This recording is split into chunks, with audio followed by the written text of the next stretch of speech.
formal letter from the MP. Tonight, we track the progress made so far as civil society groups urge the parties to meet soon. We call on the NPP and NDC to demonstrate good faith towards the dialogue. We want to see the two parties demonstrating their love for country. Meanwhile, the president has started carrying out his second option of legislating against the menace. If voluntary disbandment by the parties is not feasible, then I will initiate legislation in the matter. So, what exactly will an anti-political vigilante law look like? Tonight, Ghanaians home and abroad will connect to explore the possibilities.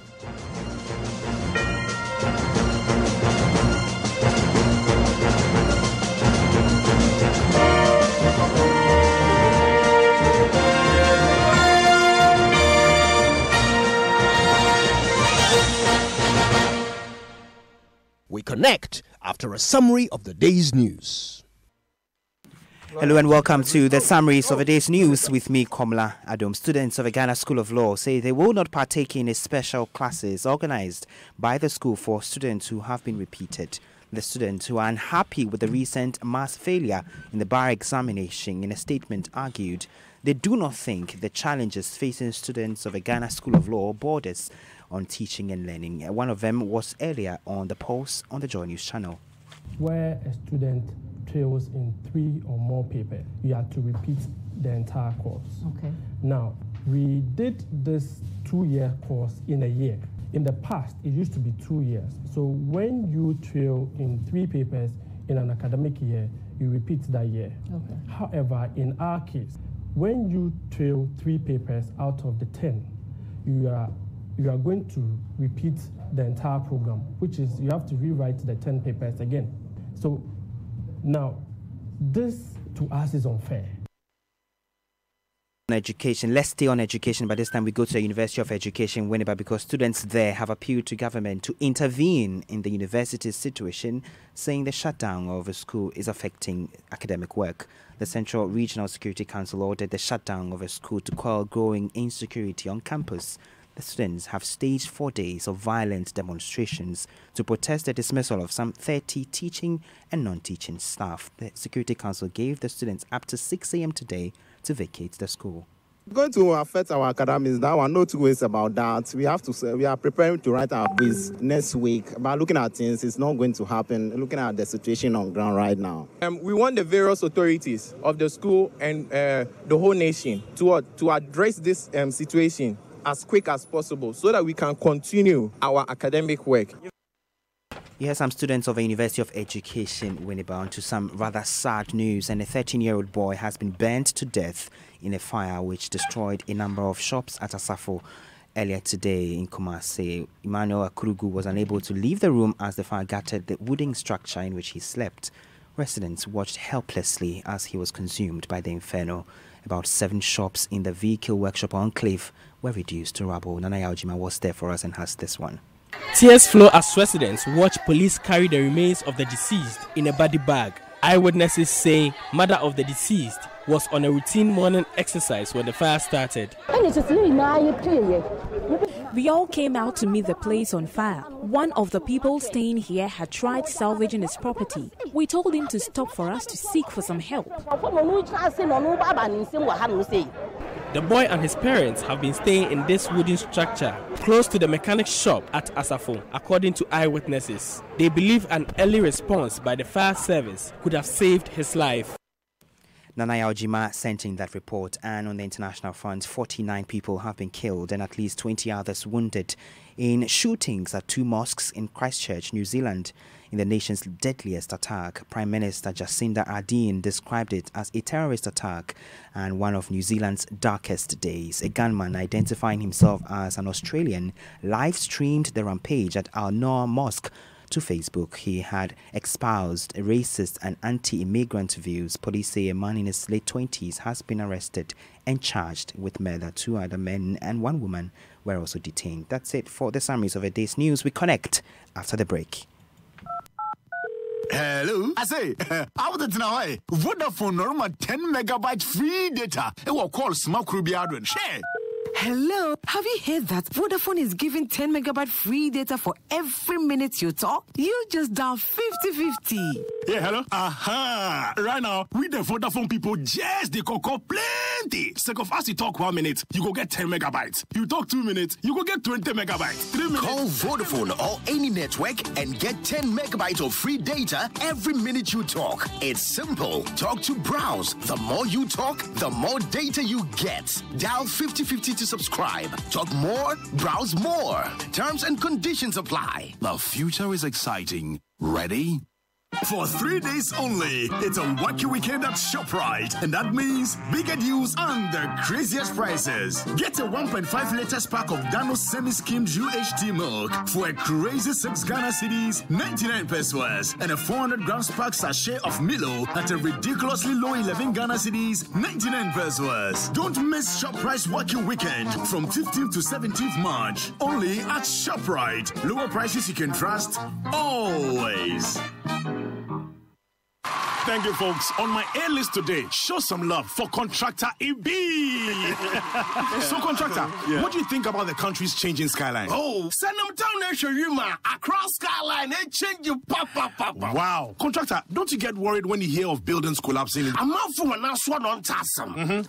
It is the likability of using low quality product. Please explain why. Yeah, cement is no quality on the gasem. Village of Fefu. It was built with gasem. Says the gasem, they all construction. Osi ho pumping. She N1, Kejete Market, Kotokana Kumasi Airport, Cape Coast Stadium, Atwabu Gas Project in Gasebo, Messi, what the quality, you know what is quality. Gasem, 3 cement grades, greater value. Gasem, the nation builder.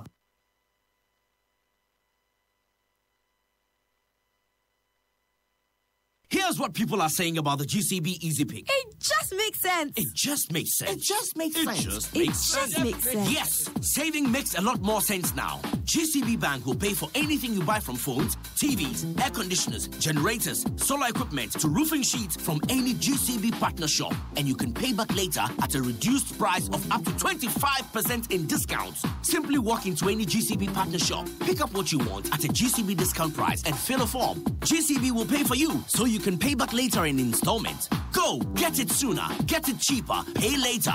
GCB Easy Pick, it just makes sense. Terms and conditions apply. GCB Bank, your bank for life.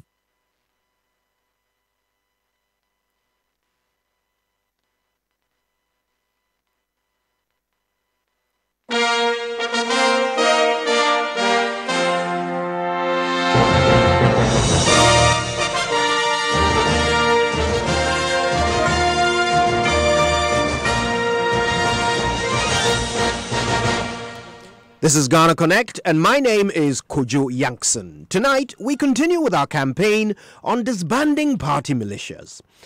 There's been a flurry of activity around the issue over the past few days, the latest being the president's letter to the NDC chairman, in which he revealed that he has directed the Attorney General to begin processes to legislate against party militias. But wait, how did we get here? This was supposed to be the nuclear option, the last resort if dialogue fails. Well, let's take a moment to remind ourselves of exactly what the president said on this matter.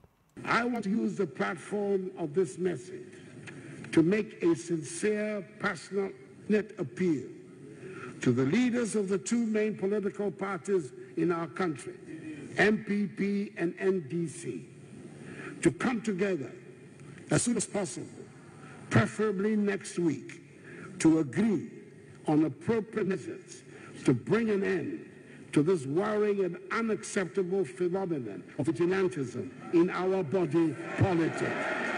I've asked the leadership of the MPP to extend an invitation to the leadership of the NDC for such a meeting. I've asked the leadership of the MPP to extend an invitation to the leadership of the NDC for such a meeting. The security services of the country will be on standby to assist this meeting. If voluntary disbandment by the parties is not feasible, then I will initiate legislation in the matter. That was the president speaking 22 days ago at the State of the Nation address in Parliament. So if the president is now asking the Attorney General to start legislation to deal with the issue, does this mean he no longer believes that the two parties can resolve this on their own? And by the way, has the NPP even written to the NDC yet? Well, the president asked them to do so weeks ago.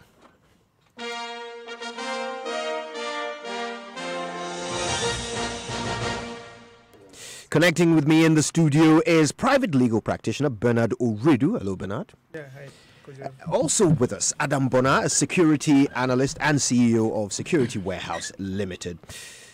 My colleague from myjoyonline.com, Edwin Appiah, joins the conversation, and we have been joined by Victor Adawudu, a lawyer. Gentlemen, how nice to see you all. Good evening.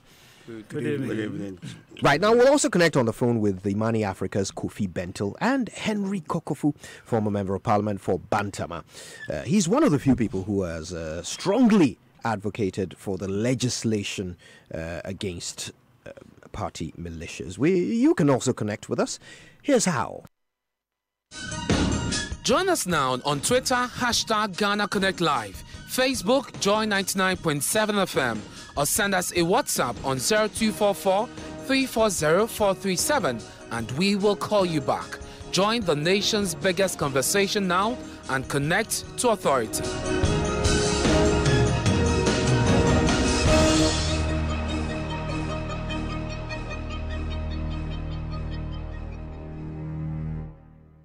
Right, let's get started. And of course, you need to save that WhatsApp number onto your phone, 0244 340 437. Keep your messages coming through. We'll read as many of them as we can. Now, let's get started. And I suppose the first point should be whether or not the parties have done what the president asked them to do. Mr. Adawudu is a member of the legal team of the NDC. Can you tell us whether or not a letter has been received by your party from the NPP? No, as I speak for now, my checks, we have not received. I have not received anything. Maybe if it's been served on the registry, then I don't know. But I come here. I haven't heard that any letter has been served on the party.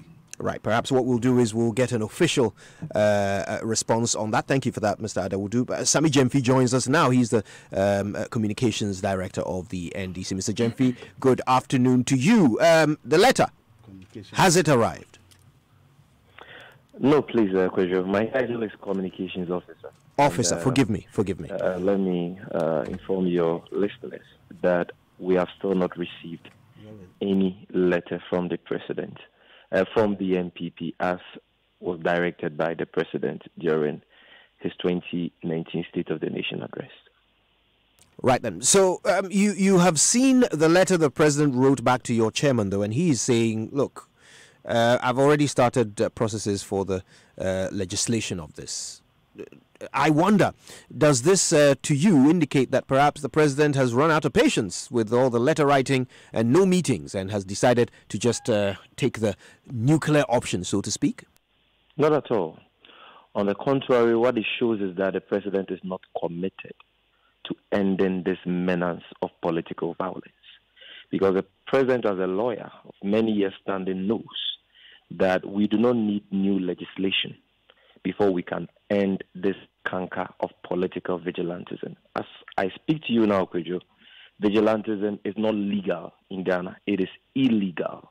And that is because it is prescribed by our Criminal Offences Act of 1960, Act 29. If you comb through the Act, you will see not less than 12 provisions that clearly criminalize the operations and activities of vigilante groups. Section 198 all the way to Section 208 of Act 29 is very clear.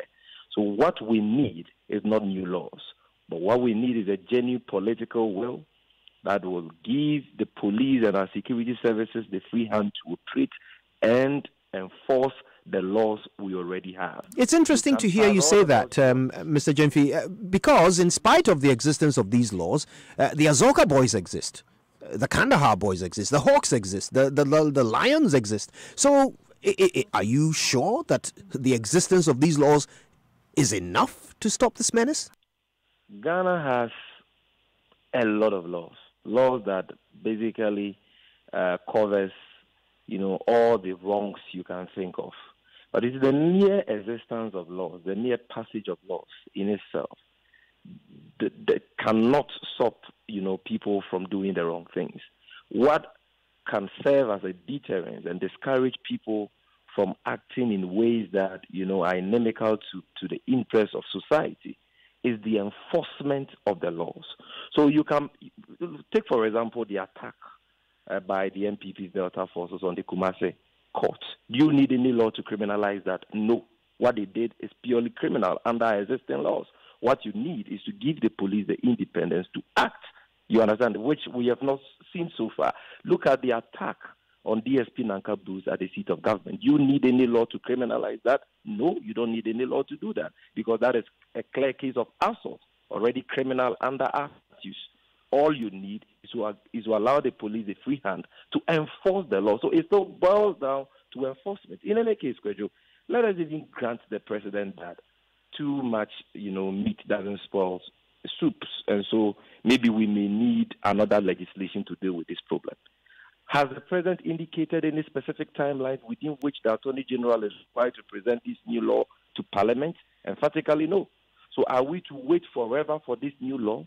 And must we wait for this new law before we deal decisively with this problem of political violence when already we have enough laws sitting in our statutes? Okay, point made. Thank you for that. We have tried to reach the national organizer of the NPP, Samia Oku. We have not been successful at that so far. We will keep trying. But let's bring the conversation into the studio. We're connecting, of course, with Bernard Ridu, Victor Adawudu, and Adam Bona.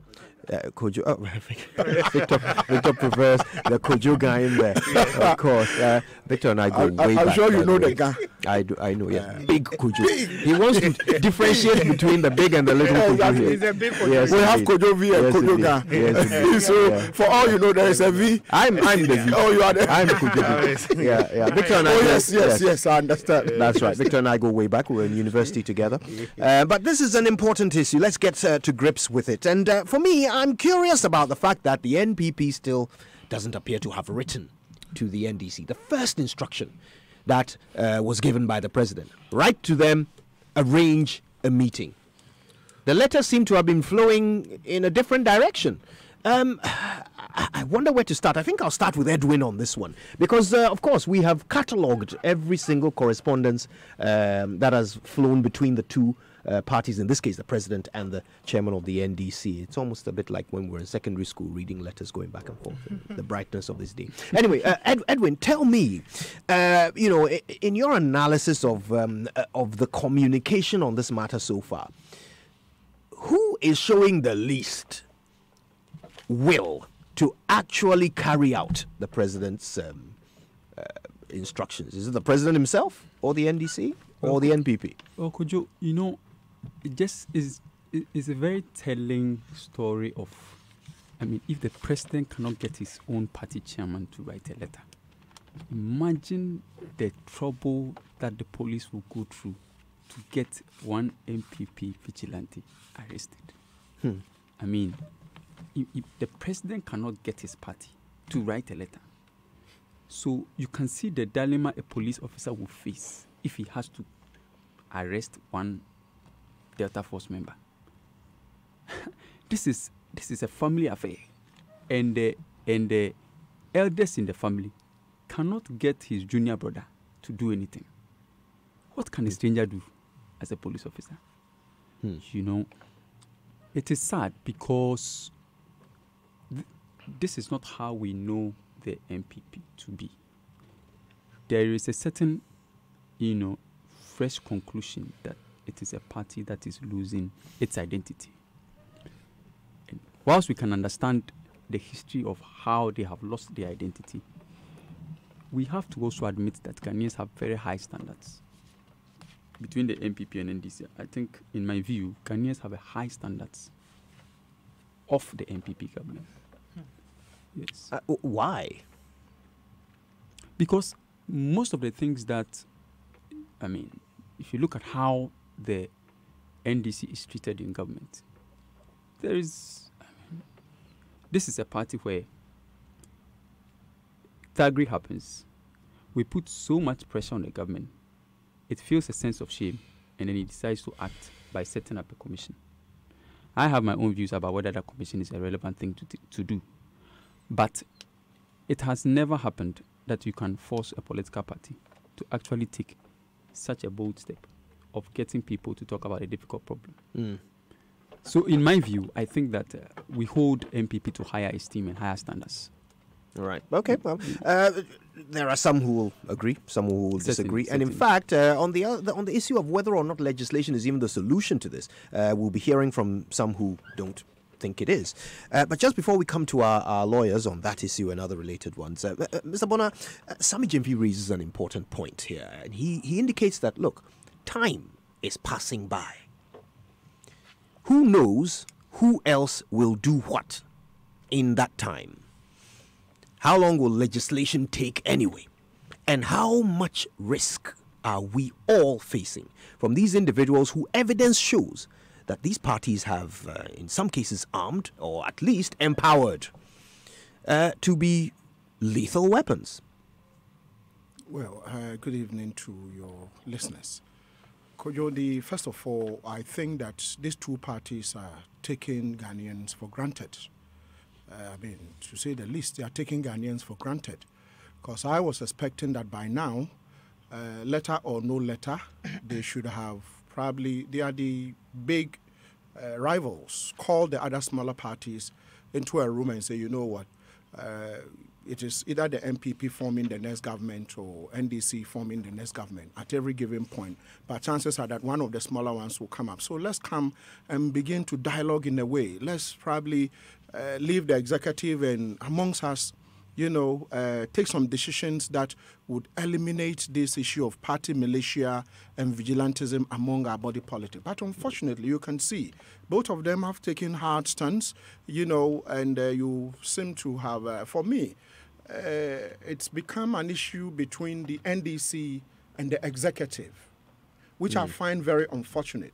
The executive should have dissociated itself from this whole discussion. Allow the parties to go, I'm giving you probably an ultimatum, do A, B, C, D, S, Y, Z. But unfortunately, that didn't happen. We've had letters and counter letters here and there, and now we are told that, what do you call it, a new law would have to be passed. And if you ask me of my opinion, Kojo and listeners, I'll tell you that, is it necessary? Because then, is there any empirical findings or research that tells us that even though the punishment that's we have in the law books when people, an unlawful assembly and all those things, which is part of the existing law, which, is a misdemeanor and the highest you can go is 3 years. Is there any evidence that proves that we've had hundreds of these political goons and criminals among the political parties already sentenced, and that is not deterring enough? We don't have it. And so, as we speak, time is fast going. And so, they are there. You have, claim and counterclaim. So, for me, I will tell you that, Kojo, you know what? Something needs to be done.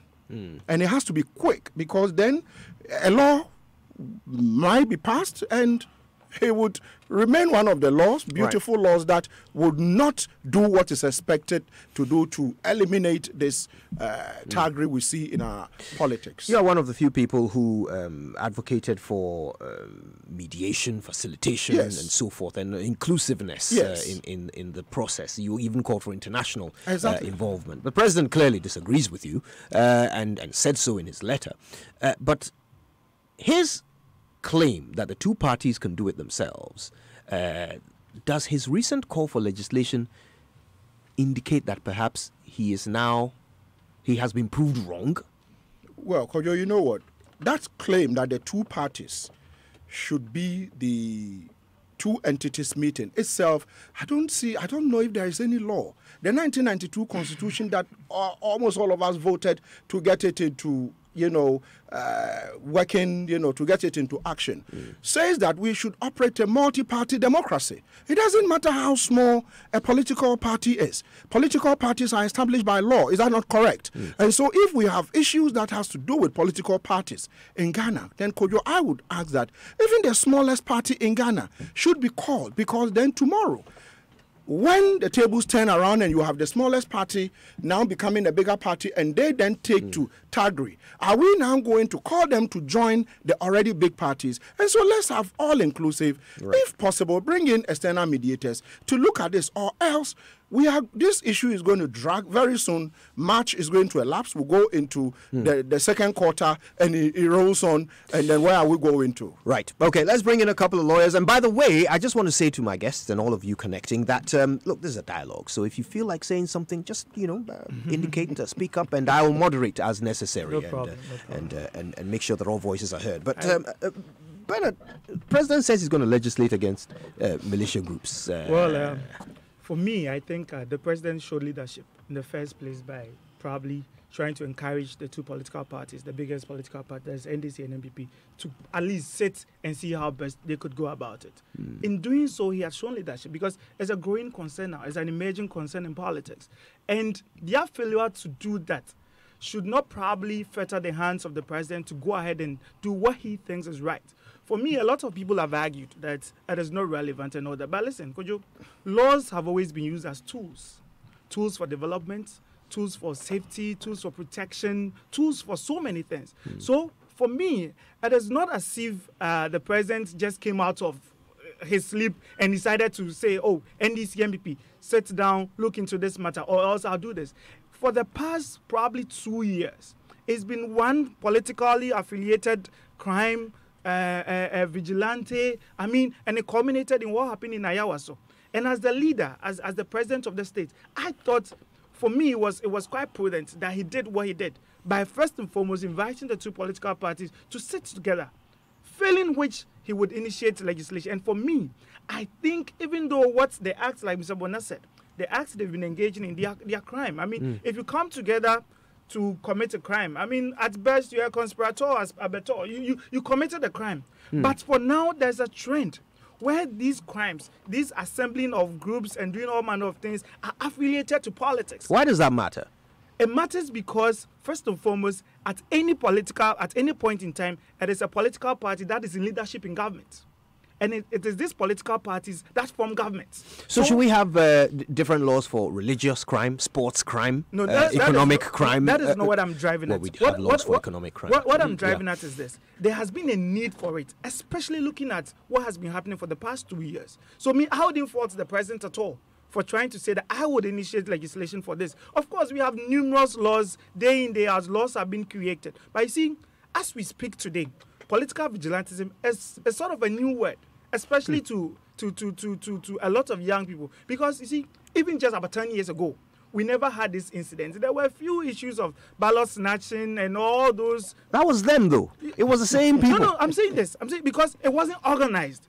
We are talking about organized, people organizing themselves into group, going to do some particular thing, which is affront to the law. And we have laws against organized crime too. We do have laws, but it should not prevent us from giving specific legislation to address that. That is why initially I said laws are tools.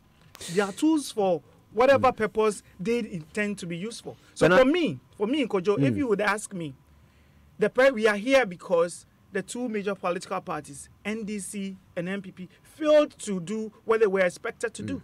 That is why probably the president has found the need, the wisdom in saying that, listen, going forward, I will do A, B, and C. Because, Kojo, listen, it wasn't a ballot snatching or any issue that got us the commission.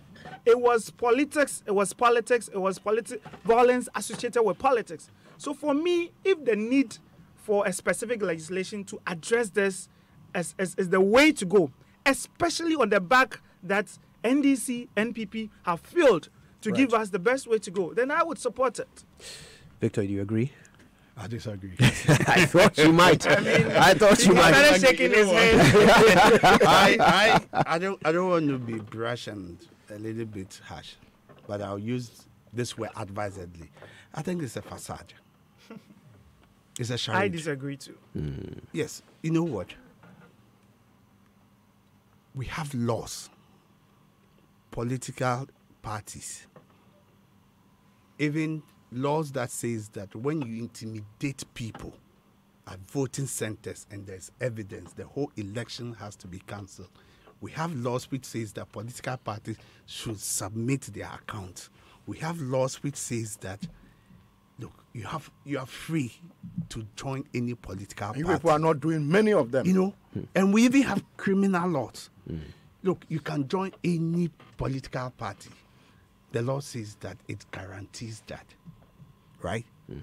But where there are people who will follow, well-built people would follow, and they get themselves involved in criminal activity, It's a crime. right? It's a crime. The law says it's a crime. The law even says that when you do such a thing, you can even be punished for no less than 5 years. The political party laws, the Constitution. Let me start from the Constitution. The reason why I'm saying that is a charade, is a facade. I may be too strong on the president. It's okay. It's okay. But let me, you see, the president is now shifting the position and saying that get to the national chairman of the party. The president wants to look good. I didn't know the leaders of the party. No, wait. You see, the leadership shows the way. A leader is 50% problem solved. It depends on the leader. When there is a leader, there was some menace where people, especially, I don't want to be, people started insulting, especially some very young ones, people who will start insulting in politics. I'm saying this so that nobody comes and say, I don't like the youth and others. You mean babies who start no, not really. People started insulting in politics and others. But when the leadership said, no, this is not the way we want to go, we know you, it stopped. It stopped. So when you're a leader and you give instruction, you give orders, and anybody who flouts that orders, you cut him to pieces, the rest would follow.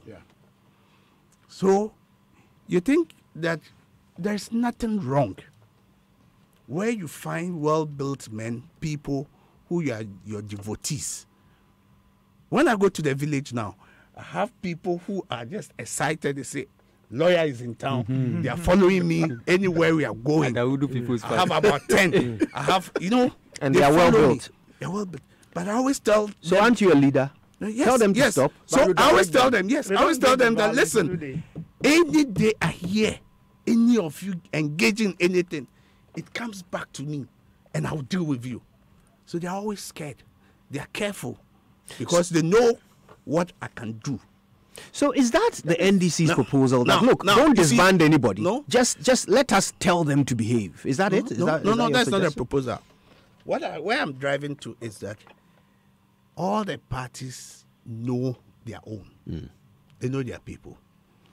Let me read something in the participation of parties, the Political Parties Act. Right. It says, subject to the Constitution, a citizen of voting age has the right to participate in political activity intended to influence the composition and policies of the government.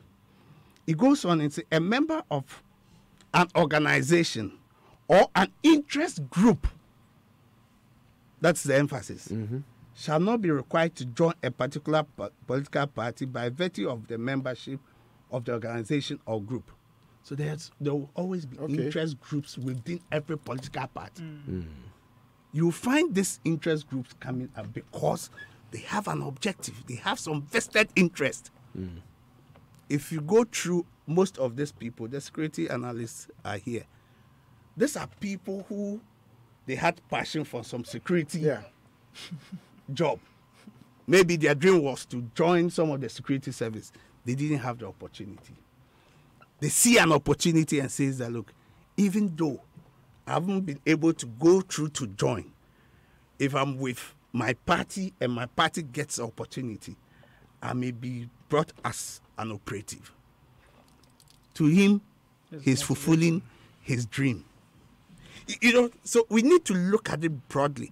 And that is why when you widen the scope people come in, they can now dispassionately and frankly tell you the motivation. Exactly. We know, everybody knows them. Exactly. They know that, look, this guy has this number of people who are his devotees, who follows him, right? They know each other.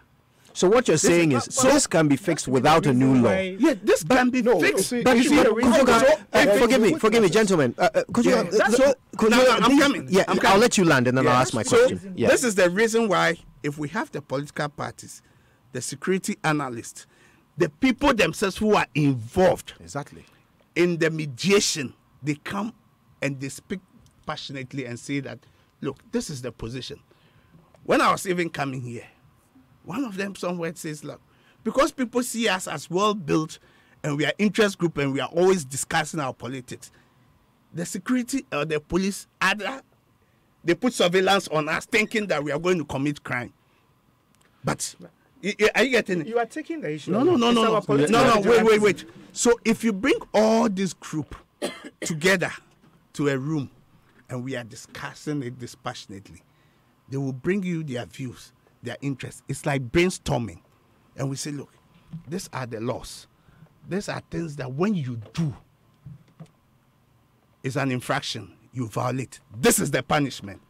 If everybody gets this in his subconscious, and they know that, look, if I'm going to any party activity and I have a gun on me, or there is a riot, I have a gun, it's a second-degree felony. Exactly. So I'm right. Your policy is that let's educate them. And they will stop. Let's have that discussion in a broad manner. Okay. Let's bring in the people. All right. Now, if you just before we come to you, I just want to. At the moment, right? Okay. Forgive me. I don't want to turn this into back and forth between the two of you. So just before you make your point, let me run this by my colleague Edwin here. Edwin, I know you like a good conspiracy. Yes. There is a theory that perhaps the president planned all along for this to come to legislation, and that this suggestion that the two parties should meet and deal with it was perhaps not his preferred option. And after some time has passed and that option doesn't seem to have materialized, his own party doesn't seem to have taken that first step he asked them to take, he's now moving to the legislation option because that was his preferred choice all along. That conspiracy would have been true if it was the NDC that showed disinterest in the meeting. It would have been spot on. If the NDC was disinterested in the meeting, then perhaps he could say, well, if they don't want to meet my party, then of course I'm going to parliament. But does it not rather fit that his own party would be the reluctant ones because they know that the plan is to legislate? The reluctance on the part of his own party means that the political party responsible for the protracted solution to this problem is the governing party. So then, if it is a conspiracy, then it would have worked if it was the NDC that showed disinterest.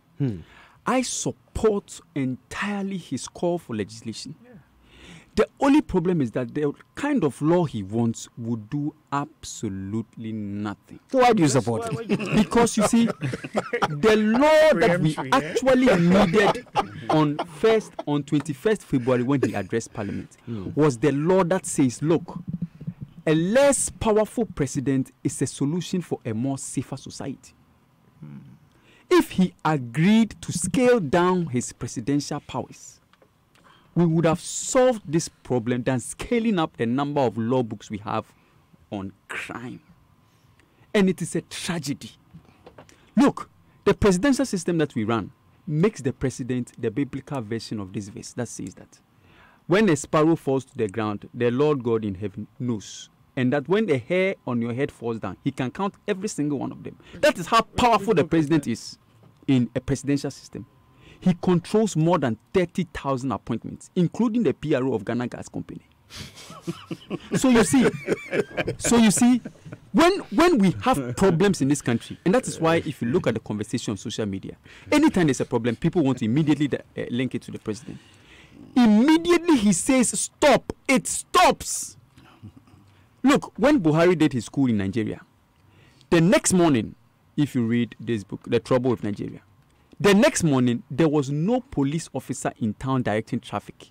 Yet, all of a sudden, everybody was following traffic regulations to the point.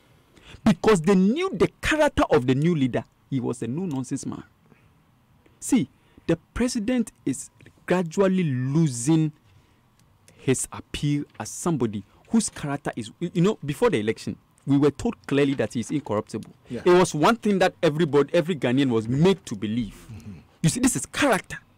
When it comes to vigilantism, you cannot say that the president, his character is not solid. It is watery. It is so watery. It is so fluid. 1 minute he's charging the police to do something. Another moment he just look at the tone of the letter he replied to the NDC. Mm. Yeah. He was dismayed. There were many. The silence on social media in reaction to that letter was so loud. It was like we agreed to behave as if it wasn't the president that wrote it. Because to date, the party of intellectuals have not been able to give us the real reason why a simple meeting. And you see, the meeting is not actually going to solve any problem because these parties have agreed they don't even control the militias in the first place. They denied it. Yes. They have denied it. Mm-hmm. So you see, this meeting is even flowery waste of time at best. And yet the flowery meeting, we can't even get it. Just a minute. All right. Okay. Just before we bring you in, I promise you I'll give you your opportunity. Don't you worry. But I want us to connect with Henry Kokofu. He's on the line, former MP for Bantama, one of the few people who has strongly advocated for legislation on this matter. Mr. Kokofu, good evening. Thank you for connecting with us. Good evening, sir. So you have always wanted legislation. I'm guessing, to your mind, the parties having a meeting was a waste of time, right? I did not get the latter part of your statement. I was saying that you have always wanted legislation to be the solution to the militias problem. And I'm asking whether that means that you always thought that the two parties sitting down in a room would be a waste of time. Let me say good evening to your listeners, your panel members over there, and to the president of the land, indeed, the leadership of the land. We thank God for today too, and we are sure tomorrow God will grant us another beautiful day. To your question, yes, I've been an advocate for a legislation, the LI. It was not to the point that I knew that the two parties meeting would be fruitless or needless or whatever. No, I wanted legislation as a backup. Indeed, I was along the path of the president when he gave those two options. He said the parties should sit down and then try to iron out their differences. Of course, we knew, and the president knows very well, that in negotiations or mediations, there could be one or two coming in, but the two feuding parties are the original owners of whatever is going to take place. So he wanted the two parties, I mean, the NDC, NPP, to initiate and start up whatever processes. However, his thought of second option, that failure to do so, was going to initiate an ally to, as it were, legalize or to illegalize vigilantism and whatever we call it, other militia or what. My position had always been that, granted that the two parties are able to even sit down and iron out their differences, I was advocating and I was respectfully urging the president to go ahead with the legislation as well, to back it up. So I was happy when I heard yesterday the president has given the AG the go-ahead to do the initiation.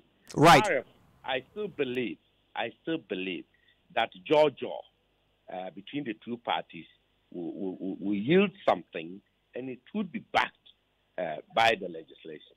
That has been okay. I'll interrogate that aspect later, but I want to ask you, what would a new law on militia groups look like? There are some who suggest that instead of passing a law to illegalize them, maybe a law should be passed to make them legal so they can be monitored? You see, I've heard people talking about we already have laws that do not allow for vigilantism and all that. It has been in a generality. There have been general laws. If you go to our criminal code, specific offenses or crimes, if you like, have their attendant sanctions given to them. So, and we do not have any specific or coded law in our criminal code that deals with vigilantism or militia activities. So the president instructed or have instructed the AG to draft specific laws that will deal specifically with sanctions attached that will deal with vigilantism and militia. So today they are synonymous anyway. But you see whether the law can be initiated to legalize or illegalize it. I don't think. Maybe you are thinking of Wayongo, Honorable Wayongo, when the tenancy issue came up. All that he was able to do as Minister for Interior then was to tell the whole nation, the whole world, that violence begets violence. And if in any case there was the need to even legalize or license them. Do you remember that? Do you? Yes, we recall that incident. I'm failing to see the connection here, though. Yeah, no, don't fail to see the connection. You ask specific question whether I do anticipate a law that will go to legalize vigilantism or illegalize it. Is it not the case? That's correct. And I'm saying President Akufo-Addo and his vision had been to illegalize that phenomenon. I mean, disband that phenomenon. That has been. And I'm trying to remind you that you might have gotten that inkling based on what Makoyongo had once upon a time postulated.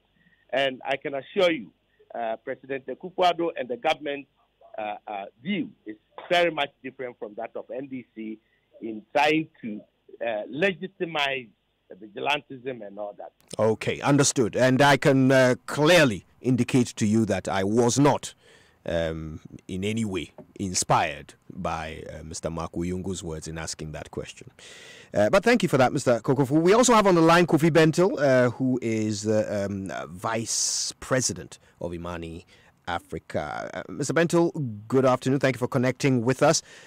We've already heard you say that you don't think a new law is the solution. But clearly, the two parties meeting doesn't appear to be the solution either. Yeah, I mean, I've said it already, that the two parties meeting, it's like, here going to meet to make decisions for lions. Okay? The two parties have no control over the vigilantes. They said it themselves. The vigilantes have said it themselves. So they can meet to discuss what they would do by themselves. For instance, say that they repudiate all vigilante action. They will not claim anyone. Anybody who claims them is not. They can say all kinds of things. But it is futile to the extent that it's going to stop vigilantism or even stop the formation of those groups. So honestly, they are not a solution to this problem as per the meeting they are going to have. Okay? What the solution is, it's a really law enforcement issue. And that is also why I think that the president going around the issue about going to make new law is a bit circuitous and too long. I think we can be more direct about this and deal with it as we ought to. And there are enough laws to back any action the president wants to take without starting a new set of laws. Right. Well, that would probably then feed into this suggestion that we've heard, especially from the opposition, that the president is actually not committed to solving this problem. If the two options he has proposed, by your estimation, neither of them will work. Let me say, Mr. Kokofu, give me a moment. I just wanted to hear from Mr. Bentil on this, and then I'll come to you. Okay. What I'll say is that the president has made proposals. we can only make inferences from the proposals he's made. What they indicate does not look like it's going to be a solution. But I hope the final, set of actions, do more than what the proposals have sought, to, kind of project. A proposal that he's going to start a new set of legislation doesn't give me confidence. I hope he's going to use existing law, which is sufficient. If you like, just read Section 182 of Act 29. Right there is a solution. If you have time, I'll read it for you, but right there is a solution. And I can give you so many other solutions that are presently there the president can take action on. Okay, but I would like to give him the benefit of the doubt. Maybe with all the advisors he has, they are thinking through the problem, and maybe they will come up with something which is clearer and more likely to solve the problem instead of this sectitious route. As for the political parties meeting, it is useful, but it is in no way a solution to the problem. Right, okay, we'll get back to the two of you on the phones in a moment, but let's get into the studio, and we've heard quite a bit. I know you were chomping at the bit to get in there, Bernard. I'll hear from you. It was in response to what my brother Adaudu was saying. He painted the picture as if it has all been rosy and the political parties have managed to control the people within them who commit those acts. I mean, right from 96 all through to 2000, we have acts of violence within the political circles. We had people snatching ballot boxes. Were they not talking to them? And it's not as if you gather people and just tell them that, okay, if you do A, B, and C, it is crime, so don't do it. You ask an important question, though. Do you think they were talking to them? Yes, that is the question. Are you sure? That is the question. They were. Are you sure? Probably, so if they did that in the name of that party, they did it to help that party. Yes. What do you expect the leadership of that party to say to them? That is why I think we should go a step further by asking the president to go ahead with the internal legislation. Because, you see, they have been advising them. NDC, MPP, they call their members together, no acts of violence, no ABNC, but they do happen. So why not just enforce the existing laws? You see, let me tell you something. We have been doing this all these years, and we doing still have Ayawa, so we still have talent. Doing what? Trying to talk to our people to go by the rules, play by the book. I'm talking about enforcing the existing laws. That is the question. Ask yourself whether the parties themselves have been sanctioning the individuals amongst them who participate in such actions. I thought you said they've been talking to them. That is the very reason why I believe that a step further is better.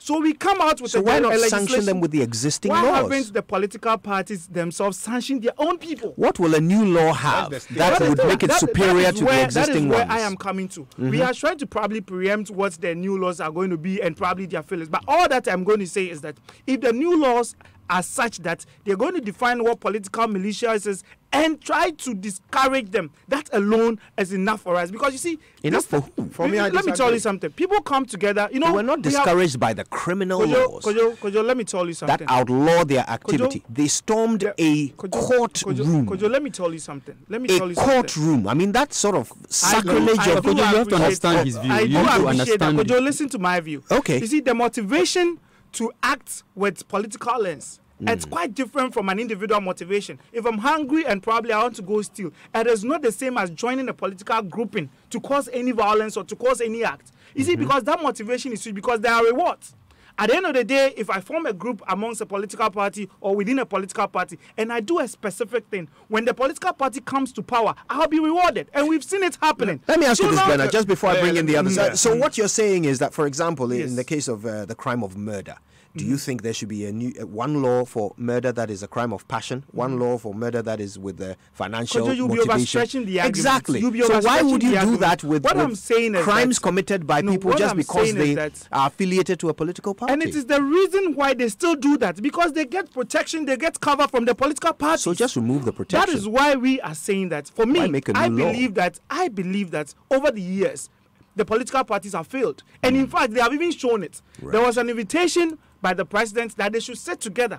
They have decided not to do that. Why do you give them the opportunity again? The new law decided? Who decided not to do that? As we sit here, from the NDC quarters, they claim they've not received any letter from the MPP. I am not here to speak for the MPP, but probably Mr. Kojo can say that NDC has not received. But as to whether MPP sent a letter, I'm not here to speak to that. But I am they saying haven't that said they have. The president shown leadership that day by saying and encouraging the two political parties that listen, these are your problems. These are your not problems. doing. Help solve it. If you don't, this is the step I'll take. And what are we seeing? They have failed, and it's business as usual. So I support a legislation which will curb and probably disband all these sort of militia. Because you see, the point is that if we know what a militia group is, because these days they form the groups, you go ask them, they'll tell you they are not militias. So at least if you have a defined a provision that defines what a militia is, their group, it will help all of us. What you see, the point is that you can have a law. For instance, take what happened in Kumasi, where an NDC member was shot. The NDC decided not to invite the police. So the action took place before the police arrived. And so if you pass a law and an NDC meeting is taking place and they don't invite the police, and they have their own people who they call them ushers and whatever, the police will go in and say, identify yourself, you are a militia, you are this, you are that. So mine is that the idea should have been to bring them in so that they themselves will tell us who they deal with. Have they been able to do that? And so if you pass a law today, my point, if you pass a law today, I don't see how that law is going to work. If you want to check how that took place in Kumasi, where one minister was chased off by a group of thugs, Dr. Akuto Osei. You remember? I do remember. He told us that it was an innocent meeting, and the police was not invited. And so mine is that just like Edwin, they say, the president, we have to start looking at the president ceding off a lot of his powers. Where the police would be made, that would be will be made very independent. Kojo, if we pass beautiful laws, legislation, who enforces it? Is it not the police, the law enforcement? But if they are scared, they don't have that power. They are not empowered to enforce the law. We have why not? Oh, are you serious? Why not? Yesterday, when did you see? Commander was, I think, those are isolated. Listen, you see. Listen, those are isolated. Listen, Kojo, if we are here showing the law enforcers is so powerful in the region, cannot enforce the law. And there are existing laws, very powerful. Existing laws, which makes it beautiful, beautiful laws, which says that look, everybody can participate. Let me read this very particular one from the Constitution for you. 21, which is guaranteed. It says all citizens have the right and freedom to form or join political parties and to participate in political activities. Listen here, subject to such qualifications and laws as necessary in a free and democratic society. So if you commit a crime whilst you are participating in political activities, it says subject to those laws, subject to criminal laws. So there are laws. Now, if you commit a crime, you have to be arrested and punished. If that is not being done, the police who are to enforce the law, we don't empower them. And we always threaten them with political power and says that if you don't know, we will transfer you, we will do, and that is the threat. And when they are working, that's why sometimes when we go to the police, you see, sometimes people think that you are aggressive, you are fighting the police. No, it is the evil axis behind the police that try to say, do this, don't do this. Listen, people are happy. At first, I was one of the people who was like, oh, if we have the top hierarchy who are on retirement, now, so what happens? Now the politicians are enjoying it. If you do anything, they say, oh, go home. After all, you are in retirement. Right. So when the next party comes also, they will enjoy, oh, come and be on retirement. So that we'll be able to control. Okay. So you will not be able to This is a point made many times. Thank you so much for that. Let's hear from all others who have connected with us via social media. Yeah, this one says, hi Kojo, this is Prince from Kutubabi. What we need is political will to tackle the menace head on. We do not need more laws. The ones we have can't even be enforced, let alone add more to it. The president is the commander-in-chief of the Ghanaian forces. He should crack the whip. This one says, I can say without a doubt that what the president is proposing is much ado about nothing. We have so many laws in the country and we need to enforce it. That's Thomas Asamani from Sege. This one says, good evening. Please ask your second guest speaker if the guys who shot and killed at the NDC office in Kumasi are not affiliated to a political party. Why are they being wanted by the police if it says we don't need new laws? We don't have laws to deal with political crime. All right, interesting views there. I want to thank you all for connecting with us. Over the phone, we heard from Kofi Bentil and Henry Kokofu. In the studio, we connected with Bernardo Redu, lawyer Victor Adaudu. Bernard is also a lawyer. Adam Bona, security analyst, and our very own Edwin Appiah from myjoyonline.com. I'll leave you with this thought. If we are going to pass a new law and we hope for it to work, maybe it should say that when vigilantes act or militias act in the name of a particular party, its executives and flag bearer should be sentenced instead. Thank you very much. My name is Kojo Yankson. Thank you for joining us. This is Joy 99.7 FM. Stay with us.